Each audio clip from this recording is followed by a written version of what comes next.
తెలంగాణలో law and order లోపించిందని దీనికి ఎంఎంటీఎస్లో జరిగిన అత్యాచార యత్న ఘటనే నిదర్శనమని బీజేపీ ఎమ్మెల్యేలు ఆరోపించారు. బాధిత మహిళను యశోద ఆసుపత్రిలో బీజేపీ ఎమ్మెల్యేలు పరామర్శించారు.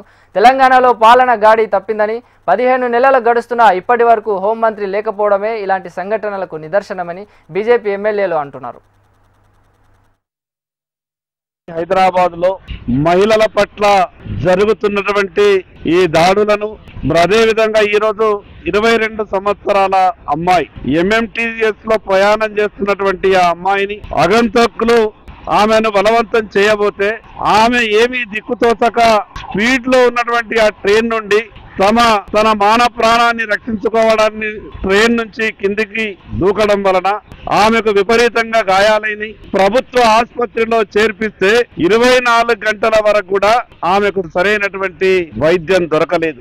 ఒక 22 సంవత్సరాల ఆడపిల్లకు అంత ఘోరమైనటువంటి వ్యవహారం జరిగితే ప్రభుత్వం వెంటనే స్పందించి కావలసినంత వైద్య సదుపాయాలు అందించి బాధితులను వెంటనే పట్టుకొని శిక్షించాల.